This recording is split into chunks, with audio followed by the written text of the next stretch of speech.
I'm closer to you, but I feel like I'm so far away. 'Cause I let my fear get in front of my faith. I'm back and forth like a wave in the wind. But I hear your voice and it's pulling me in. It's pulling me in. I wanna walk on water, take the leap, and step out knowing you will let me sink. I wanna trust you deeper, live like believing that you are everything you say you are. 'Cause you're everything you say you are. Everything you say you are. I prayed for your proof and I've asked you to give me a sign. But you already did and you traded your life for mine. You called my name through the rain and the wind. I hear your voice and it's pulling me in. You're pulling me in. I wanna walk on water, take the leap, and step out knowing you won't let me sink. I wanna trust you deeper, live like believing that you are everything you say you are. 'Cause you're everything you say you are. Everything you say you are.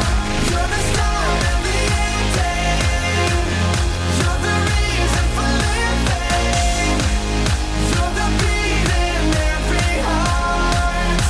You're everything you say you are. I wanna walk on water, take the leap, step out knowing you won't let me sink. Trust you deeper, keep believing that you are. I wanna walk on water, take the leap, and step out knowing you won't let me sink. I wanna trust you deeper, live like believing that you are everything you say you are. 'Cause it's everything you say you are. You're the everything you say you are. You're the beat in every heart. You're everything you say you are.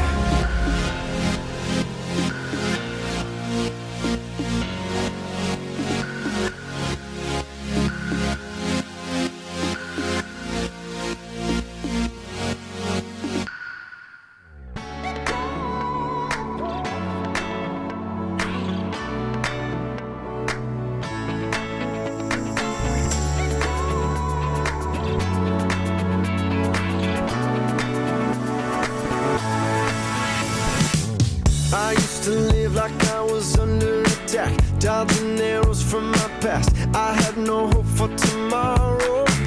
Felt so much pressure, yes, I thought I would crack. But now there's no looking back. I'm moving forward 'cause I know I got my armor now. No fear, no doubt, can't shoot me down, yeah.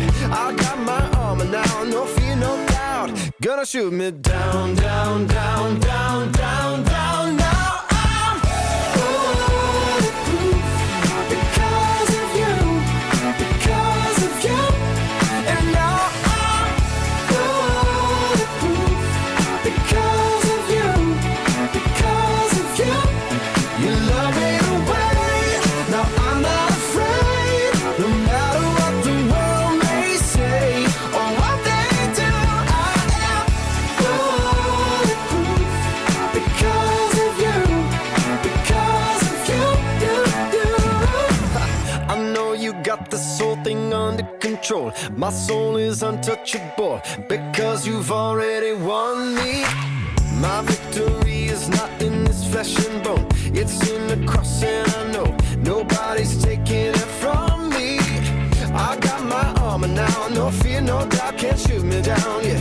I got my armor now, no fear, no doubt, gonna shoot me down, down, down, down, down, down. Now I'm bulletproof because of you, because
to Chapelhill Kids Online, everyone.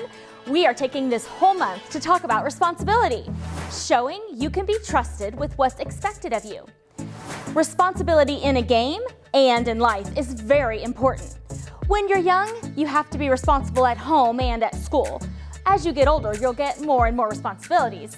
That's why it's important to learn how to be trusted with what's expected of you now, so you can be responsible even more when you're older.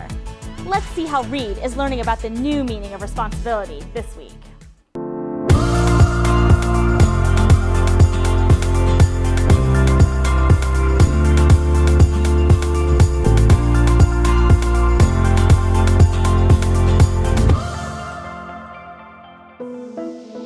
Dear God, thank you for Boss. He was the only thing I wanted for Christmas. And when he came into the room with a bow on him, it was the best day of my life. Mom said that the only reason we got Boz is because I promised to take care of him. And I did for the first few weeks, in all kinds of weather. But when school started up again, well, it wasn't easy. And sometimes I forgot. I'm not going to write it because, well, you know, it's just a lot tougher to take him for walks every single day. I wasn't doing what Mom trusted me to do. Then she helped me make a chart. It really helps to see what gets checked off every single day. I know I can do this. Boz is a great dog. God, thanks for helping me and Boz do this together. Uh-oh, gotta go. Read.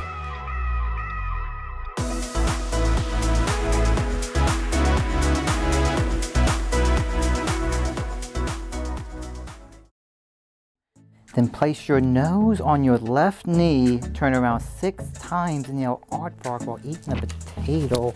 Aardvark! Hey, I want my book back. Okay. What's this all about? What's going on? I decided I don't want to share this anymore. I put my whole entire life into this game. My whole life, are you hearing me? My whole life, I am flung this way. Okay. I'm not ready to share it anymore. All right, but think about this. What game is good without people to play it with? Who you gonna play it with, Julie? Who you gonna play it with? Exactly. This rule book, it might be a little bit crazy, but I mean, I can say it's got a great imagination. And it's great to be able to share those things with others. That is what we are learning today, actually. You show that you love God and others when you share what you have. Oh man, that's really the rule we're talking about this week? Out of all weeks, we talked about it this week. Yes, and we've got an amazing story today that will show that to us. It's actually a story Jesus told, and it shows us another really important way that we can show responsibility.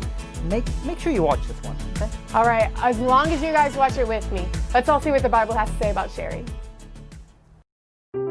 The Bible. It's 66 books of history, stories, letters, and poetry that fit together to form God's one big story. The epic adventure of how He created us and loves us so much that He made a way to rescue us. As we travel through the Bible, from Genesis to Revelation, we discover people who met God and found their lives changed forever. Now, for an amazing story, inspired by the book of Luke, chapter 12, verses 13 through 21. Everywhere Jesus went, large crowds followed him. Some really wanted to learn and change. Some were just curious. Others, like the religious leaders, listened to Jesus' words so they could trap him with tricky questions. But there were some people who just wanted Jesus to back them up, to tell them that their way was the right way. One of these was a man, we'll call him Ezra. Teacher! Hey! Teacher! Ezra's demand was loud enough that everyone stopped talking to look at him. Are you gonna let me through or what? Ezra shoved through the crowd, dragging another man behind him, his brother. Teacher, you've got to tell my brother here that he has to divide the family property with me. Ezra's brother looked like he wanted to sink straight into the ground. Jesus turned to Ezra. Friend, who made me judge or umpire between you? People listen to you. I thought you could, just settle this. Tell my brother I'm right. Watch out. Be on your guard against wanting to have more and more things. Life is not made up of how much a person has. That is not what I asked. Jesus didn't argue with the man. Instead, he told a story, a parable. If he had told this story today, it might sound just a little something like this. There once was a rich man whose field grew a fantastic crop of grain. Perhaps it was corn. His manager brought him the good news. Sir, we're set to bring in a bumper harvest of cobs and kernels. Yes! Go me! Oh, well, your employees did an excellent job of preparing the fields. Go me! And there was a lot of sunshine. Go me! And just the right amount of rain. Go me! Yes, go you. Harvest the crop at once! Well, we're working on that. There's just a little problem. Problem? Who messed up? Fire them at once! Oh, no. It's a good problem. You don't have enough barn space to store all your grain. Huh. I'm just too successful. Go me. Well, I was thinking you could share some of the grain. Share it. Well, yes. Some extra bushels for your employees, maybe give some of it away, popcorn for all the kids in town, hold a cornbread festival for everyone. But it's all mine. Oh, yes, it is. I know. I'll tear down my barns and build bigger ones. Then I can store up all the extra grain for myself. Oh. See to it. I want those new barns up by the time the corn harvest is in. Yes, sir. The old barns were torn down and brand new, bigger barns were built. Perfection. Is the corn harvest complete? Yes, sir. All finished. Excellent. Have the men store it all in these new barns immediately. But they're so tired. I said immediately. Yes, sir. At last, the rich man's entire corn crop was stored in his shiny new barns. He settled back in a comfy deck chair and surveyed his property as the sun set. Go me! Self, you've done pretty well for yourself. You got grain stored away for a lot of years to come. He popped a gourmet corn chip into his mouth. Self, take it easy. Eat, drink, and live it up. You foolish man. The rich man nearly choked on his chip. Excuse me? The rich man looked around, but he could see no one. He was entirely alone. Oh, great. Is this supposed to be some God moment where I discover what I've been doing wrong?